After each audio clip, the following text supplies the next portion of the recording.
என்று எடுத்த உடனே நம்ம எல்லாருக்கும் மிகவும் ஒரு கலக்கத்தை ஏற்படுத்துகிற ஒரு வசனம் இருக்கு பைபிள்ல. வாசிக்கலாமா? வெளிப்படுத்தின விசேஷம் 13ஆம் அதிகாரம் 16 to 18 வசனங்கள் வாசிக்க போகும். அது சிறியோர் பெரியோர், ஐஸ்வர்யவான்கள், தரித்திரர், சுயாதீனர், அடிமைகள், இவர்கள் யாவரும் தங்கள் தங்கள் வலது கைகளிலாவது நெற்றிகளிலாவது ஒரு முத்திரையை பெரும்படிக்கும் அந்த மிருகத்தின் முத்திரையாவது அதன் நாமத்தையாவது அதன் நாமத்தின் லக்கத்தையாவது தரித்து கொள்ளுகிறவன் தவிர வேறொருவனும் கொள்ளவும் விற்கவும் கூடாதபடிக்கும் செய்தது. இதிலே ஞானம் விளங்கும். அந்த மிருகத்தின் லக்கத்தை புத்தியுடையவன் கணக்கு பார்க்க கடவன். அது மனுஷனுடைய லக்கமாயிருக்கிறது. அதனுடைய லக்கம் 666. ஓகே, வசனத்தை நிறைய பேர் நம்ம வாசித்திருக்கோம் இல்லையா? வாசித்துட்டு சிப்பு பொருத்திடுவான், தலையில பொருத்திடுவான், கையில பொருத்திடுவான். அது இல்லாம என்ன செய்ய முடியாதான்? நம்ம சூப்பர் மார்க்கெட்ல போய் பொருள் வாங்க முடியாதான், கடையில பொருள் வாங்க முடியாதான், நம்மளும் விற்க முடியாதான் அப்படின்னு நம்ம அந்த வசனத்தை வாசிக்கும் போதே கொஞ்சம் கலக்கிறோம் நம்மள. ஆண்டவரே, ஒன்று உங்களுடைய ரகசிய வருகை அதுக்கு முன்னாடி எங்களை எடுத்துருங்க, இல்லைன்னா இந்த காலத்தை எப்படியாச்சும் கடந்து போகாம எங்களை காப்பாற்றுங்க அப்படின்னு சொல்லி நமக்குள்ள ஒரு யோசனை வரத்தான் செய்யுது, ரைட்? ஆனா இந்த எடுத்துக்கொள்ளப்படுதல்ல நீங்க இருப்பதற்கு என்ன செய்யணும்? ரெண்டாவது, இங்க சொல்லப்பட்டிருக்கிற காரியங்கள் இனிதான் வரப்போகிறதா அப்படின்ற ஒரு பெரிய கொஸ்டின் இருக்குது. நல்லா கவனிங்க, ரைட்டா? 13ஆம் அதிகாரத்துல 2 மிருகங்கள் தண்ணீர்ல இருந்து, ஒன்று சமுத்திரத்துல இருந்து எழுதுது, ஒன்று நிலத்திலிருந்து எழும்புகிறது. இது ரெண்டும் யாரை குறிக்குது அப்படின்னு சொல்லி பார்த்தீங்கன்னா, அந்தி கிறிஸ்துவும் அவனுடைய தீர்க்கதரிசியும் குறிக்கிற வார்த்தைகள். இப்போ நம்ம வாசித்தோம் பார்த்தீங்களா வசனம்? அந்த வசனத்தினுடைய கடைசி பகுதி என்ன சொல்லுது? 18ஆம் வசனம், இதிலே ஞானம் விளங்கும். அந்த மிருகத்தின் லக்கத்தை புத்தியுடையவன் கணக்கு பார்க்க கடவன். அந்த மிருகத்தின் இலக்கத்தை புத்தி உள்ளவன் கணக்கு பார்க்க கடவன். அது மனுஷனுடைய லக்கமாயிருக்கிறது. அது மிருகம் அல்ல, அது என்னவா இருக்கிறது? மனுஷருடைய இலக்கத்தை உடையதா இருக்கிறது. அதனுடைய லக்கம் 666. ரைட், அதனுடைய இலக்கம் 666. ரைட்டா?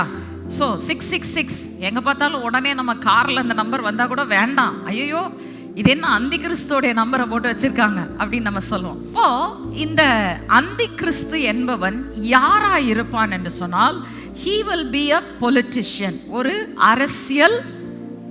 அரசியல்வாதியா இருப்பான். எனக்கு அது வாயில அரசியல்வாதினே வராது, அரசியல் வியாதின்னு தான் வரும் எனக்கு ஆல்வேஸ். உண்மையிலே சொல்ல போனா அரசியல் ஒரு வியாதி தான், ரைட்டா? அரசியல் என்பது ஒரு வியாதி தான், அது வாதி இல்லை, ரைட்? நல்லா கவனிங்க, he is going to be a politician. எப்படிப்பட்ட பொலிட்டிஷியன்னா, ஒரு லோக்கல் ஸ்டேட்டையோ ஒரு சின்ன இடத்தையோ ஆளுகிறவன் அல்ல, அவன் முழு உலகத்தையுமே தன்னுடைய கட்டுப்பாட்டின் கீழ் கொண்டு வரக்கூடிய மிகுந்த வல்லமையும் பலமும் உடைய ஒரு தலைவனாய் இருப்பான், ரைட்டா? இப்போ அவன் தான் ஃபர்ஸ்ட் பார்ட் ஆஃப் அந்த சாப்டர் 13ல வரான். 2வது பகுதியில் இருக்கிற அடுத்த மிருகம் யார் என்று சொன்னால், இந்த மிருகம் அது எங்கிருந்து எழும்போம்னா மதத்திற்குள் இருந்து எழும்பும். Within religion, வழங்குதா? மதத்துக்குள்ள இருந்து எழும்புகிற ஒரு மிருகம் மனுஷன்தான். ஸோ இந்த 2வது மிருகம் எப்படிப்பட்டது என்று சொன்னால், மதத்தை பயன்படுத்தி எழும்புகிற ஒரு மிருகமாயிருக்கும். இதுவும் அந்த பொலிட்டிக்கல் ஹெட்டா இருக்கிறவனும் 2 பேரும் என்ன செய்வாங்க? 2 பேரும் கைகோர்த்து செயலாற்றி பூமியையும் அதன் மக்களையும் எப்படி ஆகிலும் அந்த மிருகத்தினுடைய ஆளுகைக்கு கீழே கொண்டாடுறது முக்கியம் இல்ல, மிருகத்தின் வழியாய் ஆளுகை செய்கிறது யாரு? சாத்தான் ஆளுகை செய்கிறான், ரைட்? சாத்தான் அதற்கு தன்னுடைய வல்லமையை கொடுத்திருக்கிறான் என்று சொன்னால், பூமியின் மேல சாத்தானுடைய ஆதிக்கம் செலுத்தப்படுவதற்கு இந்த 2 நபர்களையும் அவன் பயன்படுத்துவான் என்பது வேதம் சொல்கிற காரியம். அடுத்தது பாத்தீங்கன்னா, அங்கே சொல்லப்பட்டிருக்கிறது 2 இடத்துல முத்திரை போடப்படும். எங்கெங்க போடப்படுமா? நெற்றியிலே போடப்படும், கையிலே போடப்படும் என்று சொல்லப்பட்டிருக்கிறது. ஏன் இந்த நெத்தியையும் கையையும் சூஸ் பண்றாங்க? ஏன் இந்த நெத்தியிலையும் கையிலையும் தான் அந்த முத்திரையை போடுவார்கள் என்று சொல்லப்பட்டிருக்கிறது? இப்போ அந்தி கிறிஸ்து வந்தான்னா உங்க தலையிலும் கையிலும் நீங்கள் சிப் பொருத்தி கொள்ளணும் என்று சொன்னால் என்ன சொல்லுவோம்? நம்ம போட வேற வேலை இல்லை, நாங்கெல்லாம் பொருத்திக்கொள்ள மாட்டோம், செத்தாலும் சாவறோம், உனக்கு நாங்கள் என்ன செய்ய மாட்டோம், அடிபணிய மாட்டோம் என்று கோடிக்கணக்கான மில்லியன் கணக்கான மக்கள் சொல்லுவாங்க. ஏன்னா வேதத்தை பெரும்பாலானோர் அறிந்திருக்கிறார்கள். ரைட்? உலகத்தில் இருக்கிற கிறிஸ்தவர்கள் தான் உலகத்தில் அதிகமான எண்ணிக்கை உள்ளவர்கள். Mostly Christians no the Bible, they know that anti Christ will bring these measures. Right? அப்போ நம்ம என்ன செஞ்சிருவோம், சப்போஸ் அந்த காலகட்டத்தில் அவங்க நம்ம இருந்தோம் அப்படின்னா கூட நம்ம என்ன செஞ்சுருவோம், போட முடியாது போடா அப்படின்றவோம். ரைட்? ஹிந்திக்கு ஒரு போராட்டம் பண்ணாங்க தமிழர்கள் எல்லாம். ரைட்? அந்த மாதிரி நம்ம என்ன செஞ்சுருவோம், இந்த மைக்ரோ சிப்பை பொருத்த முடியாதுன்னு சொல்லி நம்ம சொல்லிடுவோம். ரைட்? இன்ஃப்ளூயன்ஸ் பண்ணவும் முடியும் நம்ம உலகத்தின் மக்களை. ஆனால் சாத்தான் அப்படி நேரடியாக வந்து ஒருபோதும் உங்கள்கிட்ட சொல்ல போகிறது இல்லை. நல்லா கவனிங்க. ஸோ இந்த முத்திரை எங்கேருந்து வந்துச்சுன்னா தேவன்கிட்ட இருந்து தான் ஆட்டையை போட்டான். ரைட்? வாசிக்கலாமா? உபாகமத்தின் புஸ்தகம் 6ஆம் அதிகாரம் 6ஆம் வசனம். இன்று நான் உனக்கு கட்டளையிடுகிற இந்த வார்த்தைகள் உன் இருதயத்தில் இருக்க கடவது. ரைட்? 8ஆம் வசனம், verse 8.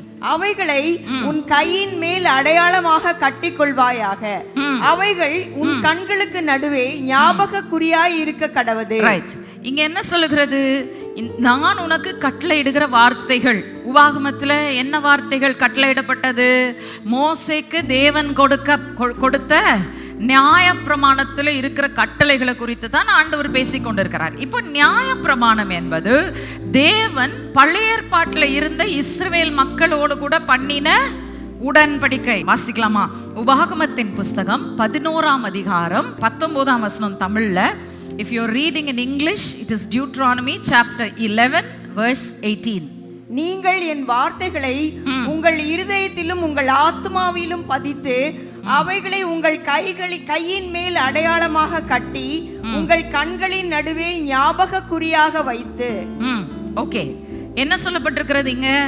நீங்கள் என் வார்த்தைகளை உங்கள் இருதயத்திலும் உங்கள் ஆத்மாவிலும் என்ன செய்யுங்க, பதித்து. ஃபர்ஸ்ட் ஆஃப் ஆல் எங்க போகணும் வார்த்தை? தேவனுடைய உடன்படிக்கை எங்க இருக்கணும்?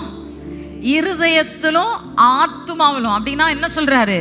வெறும் வெளியரங்கமான குறிகளாக அல்ல, என்ன செய்யுங்க, உள்ள போட்டுக்கோங்க. உங்க இருதயத்துக்குள்ள உங்க ஆத்துமாவுக்குள்ள என் வார்த்தை போகணும். அப்படின்னா என்ன அர்த்தம்? என்ன அர்த்தம்? உள்ளுக்குள்ள வார்த்தை போனா 2 இடத்துல அது தெரியும். எங்க தெரியும்னா உங்க நெத்தியிலையும் உங்க கையிலையும் தெரியும். அப்படின்னா என்ன அர்த்தம்? நல்லா கவனிங்க. இது சிம்பிளா சொல்ல போனா நம்ம உடன்படிக்கை கிறிஸ்துவோடு கூட பண்ணியிருக்கோம். ரைட்டா? கிறிஸ்துவின் மூலமாய் பிதாவோடு கூட உடன்படிக்கை பண்ணியிருக்கோம். அந்த உடன்படிக்கை கிறிஸ்துவின் இரத்தத்தினாலே உண்டான போது கிறிஸ்து நமக்கு கொடுத்த வாக்குத்தத்தம் அவருடைய ஆவியை நமக்குள் முத்திரையாக கொடுப்பேன் என்ற வாக்குத்தத்தம். அப்போ ஆவியானவர் உங்களுக்குள்ள கொடுக்கப்பட்டிருக்காரா? ரைட்? நமக்குள்ள கொடுக்கப்பட்டிருக்கிற ஆவியானவர் நம்மை அனுதினமும் நடத்துகிறது. இதுல ஒரு அர்த்தம், நம்ம வாழ்க்கையின் 2 பகுதிகளை அவர் தாக்கத்துக்குள்ளாக்குறார். எங்க ஆக்குறாரு? உங்க நெத்தியையும் உங்க கையையும். அப்படின்னா என்ன அர்த்தம்? உங்க சிந்தையை அவர் மாற்றுகிறார். மாம்சத்தின் சிந்தையாய் உலகத்தின் சிந்தையாய் இருந்ததை ஆவியானவர் உங்களுக்குள்ள வந்த உடனே என்ன செய்யறாரு? சிந்தையை மாற்றுகிறார். சிந்தை மாற்றப்பட்டால் உங்கள் செயல்கள் மாறி போகும். முதல்ல வெளிப்படுத்தின விசேஷத்துல 2 சீல் இருக்கு. ரைட்? முதல் சீல் என்ன, முதல் முத்திரை என்ன அப்படின்றத பார்ப்போம். வெளிப்படுத்தின விசேஷம் 7ஆம் அதிகாரம் 3ஆம் வசனத்துல இந்த சீல் இருக்குது. நாம் நமது தேவனுடைய ஊழியக்காரரின் நெற்றிகளில் முத்திரை போட்டு தீருமளவும் பூமியையும் சமுத்திரத்தையும் மரங்களையும் சேதப்படுத்தாதிருங்கள் என்று மகா சத்தமிட்டு கூப்பிட்டார். ஓகே, நல்லா கவனிங்க. இந்த முத்திரை தேவனுடைய ஜனங்கள் மீது, தேவனுடைய ஊழியக்காரர்களின் மீது அவர்களுடைய நெற்றிகளிலே போடப்படும் வரைக்கும் சொல்லப்பட்டிருக்கு. ஆக்சுவலி இங்க யாரை குறித்து பேசிக் கொண்டிருக்கிறார்னா 144,000 பேர் இஸ்ரவேலினுடைய 12 கோத்திரங்கள்ல இருந்து தீஸ் ஆர் த ரெமனன்ட், அதாவது மீதியாய் இருக்கிறவர்கள் அப்படின்னு சொல்லுவோம் இல்லையா, அவங்களுடைய நெத்தியில தான் இந்த முத்திரை குத்தப்படுகிறதை குறித்து பேசி கொண்டிருக்கிறார். ஆனா நம்ம இதை எடுக்கிறதுக்கு காரணம் என்னன்னா, நம்ம அந்த 1,44,000 பேர்ல இருக்கிறோமா இல்லையான்றது முக்கியம் இல்லை. நல்லா கவனிங்க, த சீல் எங்க வந்தது? இந்த முத்திரை எங்க போடப்பட்டிருக்கு? இந்த முத்திரை அவர்களுடைய நெற்றிகளில் நாங்கள் முத்திரை போடும் வரைக்கும். எங்க எங்க போட்டிருக்காங்க முத்திரை? நெற்றியில போட்டிருக்காங்க. சரி, என்ன முத்திரை போட்டாங்க அந்த நெத்தியில? வாசிக்கலாம். வெளிப்படுத்தின விசேஷம் 14ஆம் அதிகாரம் 1ஆம் வசனம். பின்பு நான் பார்த்தபோது இதோ சீயோன் மலையின் மேல் ஆட்டுக்குட்டியானவரையும் அவரோட கூட அவருடைய பிதாவின் நாமம் தங்கள் நெற்றிகளில் எழுதப்பட்டிருந்த 144,000 பேரையும் நிற்க கண்டேன். ஓகே, 2 நாமங்கள் அவர்களுடைய பேர், அவருடைய நெத்தியிலே முத்திரையாய் குத்தப்பட்டிருக்கிறது. யாருடைய நாமங்கள்? ஒன்று ஆண்டவராகிய இயேசு கிறிஸ்துவின் நாமம், இரண்டாவதாக பிதாவினுடைய நாமம். ஏன் இவைகள் முத்திரையாக குத்தப்பட்டிருக்கிறது? எங்க குத்தப்பட்டிருக்குது? கையில குத்தப்படல, முக்கியமா எங்க குத்தப்பட்டிருக்குது? நெத்தியில குத்தப்பட்டிருக்குது. நான் தான் சொல்லிட்டேன், நெத்தியில குத்தப்பட்டுட்டா சிந்தையில வந்துருச்சுன்னா கையில வந்துரும். கரெக்டா? ரைட். இப்போ இந்த 2 நாமங்கள் குத்தப்பட்டிருக்கிறதுனுடைய முக்கியத்துவம் என்ன? What is the meaning? அதனுடைய அர்த்தம் என்ன அப்படின்னு சொல்லி பார்த்தீங்கன்னா, இயேசு கிறிஸ்துவினுடைய நாமம் குத்தப்பட்டிருக்கிறதுனால என்ன நடக்கணும்? பிலிப்பியர் 2:5. கிறிஸ்து இயேசுவில் இருந்த சிந்தையே உங்களிலும் இருக்க கடவது. ஓகே, கிறிஸ்து இயேசுவில் இருக்கிற சிந்தையே உங்களுக்குள்ளும் இருக்க கடவது. உங்கள் நெத்தியிலே கிறிஸ்துவின் நாமம் குத்தப்பட்டிருந்தால் நீங்கள் யாராய் இருப்பீர்கள்? கிறிஸ்துவினுடைய சிந்தை உடையவர்களாக இருப்பீர்கள். ஓகே, இப்போ கிறிஸ்துவின் சிந்தை என்பது என்ன? கிறிஸ்து இந்த பூமியில இருந்த போது நிறைய காரியங்களை செய்தார். தனக்காக செய்தாரா, மற்றவர்களுக்காக செய்தாரா? அவருடைய வாழ்க்கையை பெரும்பாலும் ஆன ஹோல் ரைட், அவர் சாப்பிட்டிருப்பாரு, தூங்கியிருப்பார், தனக்காக நிறைய காரியங்கள் செஞ்சிருப்பார். ஆனா அவருடைய வாழ்க்கையினுடைய மிக பெரிய பகுதியும் முக்கியமான காரியங்களும் யாருக்காக செய்யப்பட்டது? தனக்காக செய்து கொண்டாரா, மற்றவர்களுக்காக செய்தாரா? மற்றவர்களுக்காக செய்தார். ரைட். அவர்களை சுகமாக்கினார், அவர்களுக்கு பிசாசுகளிலிருந்து விடுதலை கொடுத்தார், அவர்களுடைய மரித்தோரை உயிரோடு கூட எழுப்பினார். சரி, எதுக்காக செய்தாரு? தனக்கு பேரும் புகழ்ச்சியும் மேசியா இங்கே இருக்கிறார் என்று சொல்வதற்காக செய்தாரா? எதுக்காக செய்தார்? 2 காரியம். ஒன்று, பிதாவின் சித்தத்தை நிறைவேற்றுவதற்காக செய்தார். 2ஆவதாக பிதாவினுடைய நாமத்தின் மகிமைக்காக செய்தார். எத்தனை பேருக்கு புரியுதோ தெரியல. புரியலன்னா நான் விளக்கமா சொல்லிடுறேன். கிறிஸ்துவின் நாமம் உங்க நெற்றியில தரிக்கப்பட்டிருக்குதுன்னா நீங்க உங்களுக்காக வாழ்கிறவர்கள் அல்ல, நீங்கள் கிறிஸ்துவுக்காக இந்த உலகத்திலே வாழ்கிறீர்கள். பிறருக்கு நீங்கள் நன்மை செய்யும்படி வாழ்கிறீர்கள். நன்மை என்பது வேற ஒன்றும் இல்லை, கிறிஸ்துவை வெளிப்படுத்த நீங்க வாழ்றீங்க. 2ஆவதாக தேவனுடைய சித்தத்தை செய்து அவருடைய நாமத்திற்கு மட்டுமே மகிமையை கொண்டு வருவதற்காக நீங்கள் வாழ்கிறீர்கள். அல்லேலூயா. இப்படி வாழ்ந்தீங்கன்னா கட்டாயமா சத்தியமா அந்தி கிறிஸ்து உங்களை தொடக்கூட முடியாது. புரியுதா? 2வது, இயேசு கிறிஸ்து நாமம் மட்டுமல்ல, இன்னொரு யாருடைய நாமம் இருக்கணும்? பிதாவினுடைய நாமமும் எழுதப்பட்டிருக்கணும். பிதாவினுடைய நாமம் எழுதப்பட்டா என்ன? நம்ம மத்தேயு 6:9 படிச்சோம் இல்லையா? என்ன படிச்சோம்? வாசிக்கலாம். மத்தேயு 6:9. நீங்கள் ஜெபம் பண்ண வேண்டிய விதமாவது, பரமண்டலங்களில் இருக்கிற எங்கள் பிதாவே, உம்முடைய நாமம் பரிசுத்தப்படுவதாக. ஓகே, அவருடைய நாமம் பரிசுத்த நாமம் தான். அப்புறம் ஏன் பரிசுத்தப்படுவதாக நாங்க ஜெபம் பண்ணோம்? ஜெபம் பண்றது காரணம் என்னன்னா, ஆண்டவரே உம்முடைய நாமம் பரிசுத்த நாமம் தான், ஆனா அந்த பரிசுத்த நாமம் என்ன செய்யட்டும்? என்னுடைய சிந்தையிலும் என்னுடைய சொல்லிலும் என்னுடைய செயல் மூலமாகவும் பரிசுத்தப்படுவதாக. அல்லேலூயா. அதுக்கு என்ன செய்யணும்? நான் கிறிஸ்துவனுடைய பரிசுத்தத்தை நான் தரித்து கொண்டா என் சிந்தை சொல் செயல் பரிசுத்தமாய் இருக்கும். தேவனுடைய நாமம் என்னுடைய எல்லாவற்றிலும் பரிசுத்தப்படும். ரைட்? இப்போ புரிஞ்சுக்கிட்டீங்களா? கிறிஸ்துவனுடைய நாமமும் பிதாவினுடைய நாமமும் என் மேல் எழுதப்பட்டிருந்தால் my only goal is the glory of God. என்னுடைய ஒரே நோக்க வாழ்க்கையில தேவனுடைய மகிமை மட்டுமே. ஹல்லேலூயா. அவருடைய சித்தம், அவருடைய மகிமை, இது ஒண்ணுதான் என்னுடைய சிங்கிள் பாயிண்ட் கோலா என் வாழ்க்கையில இருக்கும். ரைட்டா? இப்போ உலகத்துல வாழ்றோம், எப்படி தான் எங்க தாட் ப்ராசஸை இப்படியே நாங்க வைக்கிறது? இது ரொம்ப கஷ்டம் இல்லையா? உலகத்தை பார்க்குறோம், உலகத்தோடு பழகுறோம், எங்கேயோ நாங்கள் தவறி விழத்தான செய்வோம். எப்படி நாங்கள் அப்படி கிறிஸ்துவின் சிந்தையும் தகப்பனை மகிமைப்படுத்தும் அந்த பரிசுத்த சிந்தையும் கொடுக்கிறது அப்படின்னு கேட்டிங்கன்னா, நமக்கு அதுக்கான ஆயுதம் கொடுக்கப்பட்டிருக்கிறது. அல்லேலூயா. 2 கொரிந்தியர் 10ஆம் அதிகாரம் 4-5 வசனங்களை வாசிக்கலாம். எங்களுடைய போராயுதங்கள் மாம்சத்துக்கு ஏற்றவைகளாயிராமல் அரண்களை நிர்மூலமாக்குகிறதற்கு தேவ பலம் உள்ளவைகளாய் இருக்கிறது. அவைகளால் நாங்கள் தர்க்கங்களையும் தேவனை அறிகிற அறிவுக்கு விரோதமாய் எழும்புகிற எல்லா மேட்டிமையையும் நிர்மூலமாக்கி எந்த எண்ணத்தையும் கிறிஸ்துவுக்கு கீழ்ப்படிய சிறைப்படுத்துகிறவர்களாய் இருக்கிறோம். அல்லேலூயா. எங்கங்க வருது இது மூன்றும்? கிறிஸ்துவுக்கு கீழ்ப்படியாத எண்ணம், தர்க்கங்கள், விவாதங்கள், கற்பனைகள், மேட்டிமை எல்லாம் எங்க தோன்றுகிறது? எங்க தோன்றுகிறது? சிந்தையின் தளத்துல. ரைட்? இதை தான் நம்ம படித்தோம். ஸ்ட்ராங் ஹோல்ஸ், அரண்கள் என்று சொல்லி பல வாரமா தியானிச்சோம். இப்போ அந்த அரண்களை நிர்மூலமாக்கி சிந்தையை கிறிஸ்துவுக்கு அடிப்பணிய வைப்பதற்கு நமக்கு என்ன கொடுக்கப்பட்டிருக்கிறது? தேவ பலன் உள்ள ஆயுதங்கள் கொடுக்கப்பட்டிருக்கிறது. அல்லேலூயா.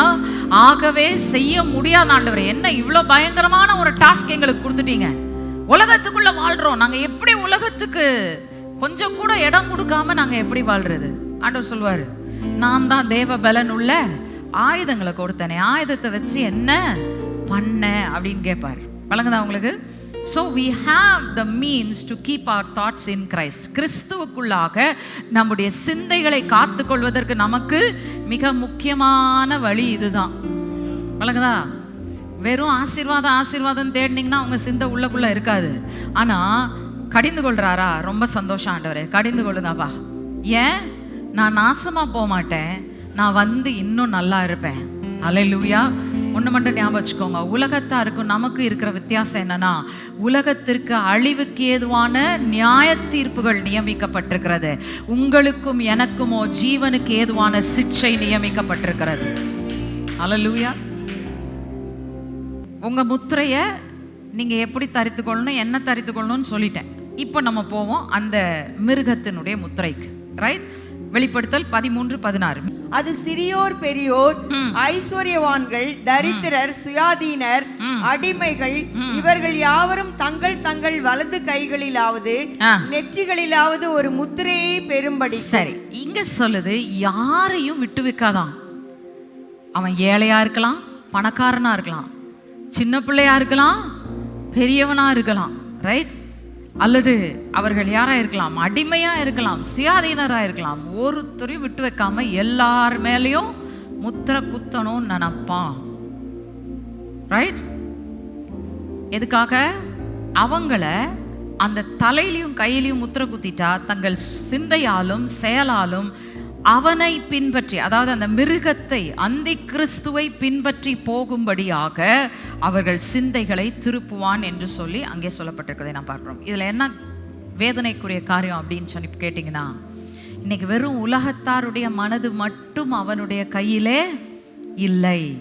யார் தாக்கப்பட்டிருக்காங்கன்னா, பெரும்பாலான கிறிஸ்தவர்கள் தாக்கப்பட்டிருக்கிறார்கள். பெரும்பாலான கிறிஸ்தவர்களுடைய மனநிலை தாக்கப்பட்டிருக்கிறது. ஆனா ஒண்ணு மட்டும் ஞாபகம் வச்சுக்கோங்க, நீங்க நினைக்கலாம் இது எங்களுக்குரியது இல்லை, இது வெளியில தான் முத்திரை குத்துவான், வெளியில இருக்கிறவனை தான் பிடிப்பான், அவங்களுடைய மனதை தான் அந்தகாரப்படுத்துவான் நீங்க யோசிக்கலாம். வாசிக்கலாமா? 2 கொரிந்தியரின் புஸ்தகம் 4ஆம் அதிகாரம் 4ஆம் வசனம். தேவனுடைய சாயலாய் இருக்கிற கிறிஸ்துவின் மகிமையான சுவிசேஷத்தின் ஒளி அவிசுவாசிகளாகிய அவர்களுக்கு பிரகாசமாயிராதபடிக்கு இப்பிரபஞ்சத்தின் தேவனானவன் அவர்களுடைய மனதை குருடாக்கினான். ரைட்? இப்போ இது அவிசுவாசியை குறித்து சொல்லுது. அவிசுவாசியை பார்த்துருவோம், அதுக்கப்புறம் விசுவாசிக்கு வருவோம். தலையிலையும் கையிலையும் எப்படி முத்திரை குத்திருக்கானா? என்ன பண்ணியிருக்கானா? இங்க வந்து தலையில குத்தப்பட்ட முத்திரையை பத்தி தான் சொல்லுது. எப்படி? அங்க என்ன சொல்லியிருக்கு? சுவிசேஷத்தின், கிறிஸ்துவின் மகிமையான சுவிசேஷத்தின். ஒண்ணு கவனிங்க, சுவிசேஷம் மகிமையானது தான், சுவிசேஷம் வெளிச்சம் உள்ளது தான். அதை நீங்க டவுட்டே பண்ண முடியாது, உலகமும் அதை நிராகரிக்க முடியாது. கிறிஸ்துவின் சுவிசேஷம் என்பது வெளிச்சம் நிறைந்த சுவிசேஷம், அது மகிமையான சுவிசேஷம். ஹல்லேலூயா. அது போகிற இடத்துல எல்லாம் வெளிச்சம் உண்டாகும். ஆனா அந்த வெளிச்சத்தை அவனால அணைத்து போட முடியாது. யாராவது வந்து நம்மகிட்ட ஆர்கியூ பண்ண முடியுமா? கிறிஸ்து என்கிறவர் வரவே இல்லை உலகத்துலன்னு சொன்னா, போடா முட்டாளே, சரித்திரமே ரெண்டா பிரிந்திருக்கிறது. கிமுன்னு அவர் வந்ததின் அடிப்படையில நாங்க பிரிக்கல, கிறிஸ்தவர்களாகிய நாங்கள் பிரிக்கல, சரித்திரத்தை எழுதினவர்கள் பிரித்தார்கள். ஹல்லேலூயா. புரியுதா உங்களுக்கு? ஆனால் இங்க என்ன பண்ணியிருக்கான் சாத்தான் அப்படின்னா, அந்த மகிமையான ஒளி ஜனங்களுடைய சிந்தைக்குள் போக கூடாதபடிக்கு அவர்களுடைய கண்களையா எதை குருடாக்கி இருக்கிறான்? மனதை குருடாக்கி இருக்கிறான். புரிஞ்சுக்கிட்டீங்களாங்க? இன்னைக்கு இந்த மனது எவ்வளவு முக்கியமானது அப்படின்னு சொல்லி புரிஞ்சுக்கிட்டீங்களா?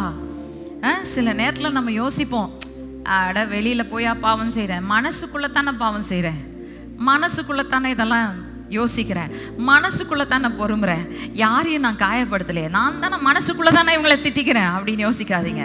இந்த மனசு ரொம்ப ரொம்ப முக்கியமானதுங்க. உங்க பொழப்புக்கு இது ரொம்ப ரொம்ப, எந்த பொழப்புக்கு?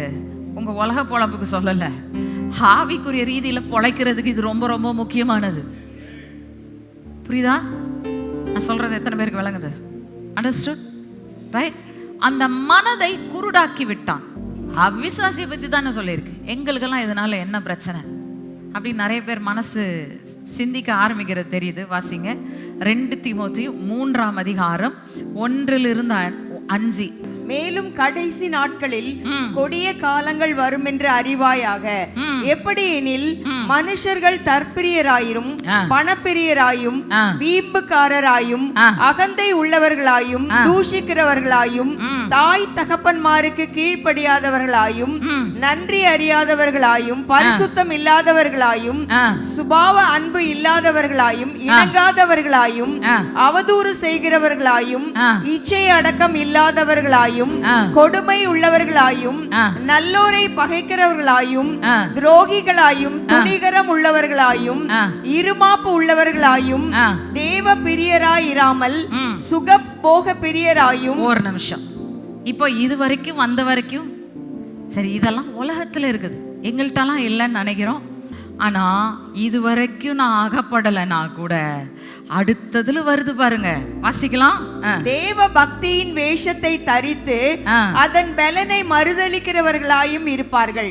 இப்படிப்பட்டவர்களை நீ விட்டு விலகு. சரி, தெய்வ பக்தியின் வேஷத்தை தரித்து கொண்டு உலகத்துல இருக்கிறவனா தேவ பக்தியா நடக்கிறான்? இல்ல தேவ பக்தியின் வேஷத்தை உலகத்தானா தரித்து கொள்றான்? யாருங்க தரித்து கொள்றது? உள்ளுக்குள்ள இருக்கிற நம்ம தான். விளங்குதா? நல்லா ஞாபகம் வச்சுக்கோங்க, இது வெறும் உலகத்தின் ஆவியை குறித்து பேசுகிறது மட்டுமல்ல, இது சபைக்குள் இருக்கிற பிரச்சனையை குறித்து பேசுகிறது. அல்லேலூயா. போகிறோம். ஏன்னா நான் திரும்ப திரும்ப சொல்றது இதுதான், ஆசீர்வாதத்துக்கு பின்னாடி மட்டும் ஓடாதீங்க. விளங்குதா? ஆசீர்வாதம் வரும், நீங்க தேடினாலும் தேடாட்டியும் ஆசீர்வாதம் உங்க வாசலை வந்து தட்டுவதற்காகத்தான் ஏற்படுத்தப்பட்டிருக்கிறது. 666 ஹீப்ரூவில் வந்து அந்த லாங்குவேஜோடைய லெட்டர்ஸ்க்கு நம்பர்ஸ், கரஸ்பாண்டிங் நம்பர்ஸ் இருக்கு. ரைட்டா? எபிரேயத்தில் வந்து எழுத்துக்களுக்கு கரஸ்பாண்டிங்கான எண்கள் இருக்கிறது. இப்போ எபிரேயத்தில் 666 என்று எடுத்துக்கொண்டீங்கன்னா, எபிரேயத்தில் அந்த 6க்கு கரஸ்பாண்டிங் எழுத்தை எடுத்துக்கொண்டீங்கன்னா, ஆங்கிலத்தில் அது W என்ற எழுத்துக்கு சமமா. ரைட்டா? ஓகே. இப்போ 666 எனக்கு இங்கிலீஷில் சொல்லுங்க. WWW அது என்னங்க? World wide web. மாட்டிக்கிறீங்களா? அது இல்லாமல் இன்னைக்கு வாழவே எனக்கு தெரிஞ்சு மாட்டாத ஒரே ஆள் எனக்கு பின்னாடி உட்காந்துருக்க பாஸ்டர். அவருக்கு வாட்ஸ்ஆப்பில் அனுப்ப மாட்டார், யூடியூப்பில் தொட மாட்டார். யூடியூப் பார்ப்பார், ஆனால் யூடியூப்பில் போஸ்ட் பண்ண தெரியாது, ஃபேஸ்புக் தெரியாது, இன்ஸ்டாகிராம் தெரியாது. நான் உண்மையிலே சொல்லுவேன், பாக்கியவான். ஒரு அப்ளிகேஷன் ஃபில் பண்ணணுன்னா என்ன சொல்கிறான், போய் ஆன்லைனில் போடுன்றான். கரெக்டா? இன்னைக்கு நீங்களும் நானும் அப்போ ஆன்லைனில் போட்டுட்டு இருக்கிறதுனால நம்ம எல்லாம் அந்த கிறிஸ்துவின் முத்திரையை தரித்து கொண்டோமா? இல்லை. காரணம் என்ன? அந்த முத்திரை ஒரு ஃபிசிக்கல் காரியம் கிடையாது. It's not something that is physical. அது ஒரு மைக்ரோ சிப்போ அல்லது ஒரு வெப்சைட்டில் போய் நிரப்புறதுனாலையோ நீங்கள் முத்திரையை தரித்து கொள்வதில்லை. நாம் அதற்குள் தான் வாழ்கிறோம். ஆனால் அதன் சிந்தை முறையை நான் தரித்து கொள்ளாமல் இருக்கும் வரைக்கும் அந்தி கிறிஸ்துவனுடைய முத்திரையை நான் இன்னும் பெறவில்லை. அல்லேலூயா. வழங்கிட்டீங்களா? இந்த சிந்தை தாங்க வித்தியாசத்தை உண்டு பண்ணுது. நீங்க உங்க கையில இருக்கிறது உங்க நெத்தியை பாதிக்குது. Be careful. அது இல்லாம நம்ம வாழ முடியாது. ஏன்னா உலகம் அப்படி ஆயிடுச்சு. ஆனா அதனுடைய தாக்கம் உங்களை ஆளுகை செய்யாதபடிக்கு ஜாக்கிரதையா இருந்து கொள்ள. அதுதான் பைபிள் சொல்லுது, மாம்சத்தையும் அதன் ஆசை இச்சைகளையும் சிலுவையிலே அறைகிறவர்கள் தான் கிறிஸ்துவனுடையவர்களாக இருக்க முடியும். இது திரும்ப திரும்ப தலை தூக்கிட்டு தான் இருக்கும். திரும்ப திரும்ப தலை தூக்கும் போதெல்லாம் தூக்கி சிலுவையில் அரைஞ்சிருங்க. நீ எனக்குரியவன் அல்ல. உன்னுடைய சிந்தை முறையை என் சிந்தைக்குள்ள புகுத்த நினைக்காத, ஓடி போயிருன்னு சொல்லி திரும்ப திரும்ப தூக்கி போடுங்க. ஒரு நாள் you will have the victory over it. Hallelujah. Right. முக்கியமானது என்னன்னா, டிஜிட்டல் டிவைசஸே நாங்கள் யூஸ் பண்ணக்கூடாதுன்றது இல்லை. முக்கியமானது என்னன்னா, அதனுடைய சிந்தை முறை, என் சிந்தை முறையை ஆளுகை செய்து கிறிஸ்துவில் இருக்கும் உண்மையிலிருந்து என்னை திருப்பி விடக்கூடாது. ஹல்லேலூயா. அதனால நம்மை ஆண்டவருடைய கரத்தில் நம்ம ஒப்பு கொடுப்போம். நம்மை பிரித்தெடுக்கப்பட்டவர்களாய் அழைத்திருக்கிறார். We are called to be set apart from the world and to be set apart for God. அதுதான் நம்மை பரிசுத்தமாய் இருப்பதற்கு தேவன் அழைத்த நோக்கம். இன்றைக்கு அதற்கு நம்மை விட்டு கொடுப்போம். ஆண்டவரே, ஒரு நிமிஷம் சொல்லுங்க, உங்க தலையில கை வச்சு சொல்லுங்க, என் சிந்தைகள் கிறிஸ்து இயேசுக்குள்ளாக காக்கப்படட்டும். கிறிஸ்து இயேசுவில் இருந்த சிந்தையே என் சிந்தைக்குள்ள இருக்கட்டும். ஆண்டவரே, வேற சிந்தை எனக்குள்ள வேண்டாமாப்பா. ஓ ரமலாமா ஷக்கரபலா பரதுரனா இந்த சிந்தைகள்ல விடுதலை உண்டாகும்படியாக நான் ஜெபிக்கிறேன் அப்பா. உலகமும் அதன் ஆவிகளும் ஆண்டவரே சிந்தைகளை கட்ட நினைக்கிற எல்லா இடங்களிலும் தேவன் விடுதலைகளை கொடுப்பீராக. இயேசு கிறிஸ்துவின் நாமத்தினால அந்த சிந்தைகளின் மீது வெற்றியை எடுத்துக் கொள்கிறோம். இயேசுவின் ரத்தத்தின் வல்லமையினால். மரகலமா சந்தரனமா கிறிஸ்துவின் சிந்தையை we release it into ourselves, Father, in Jesus' mighty name.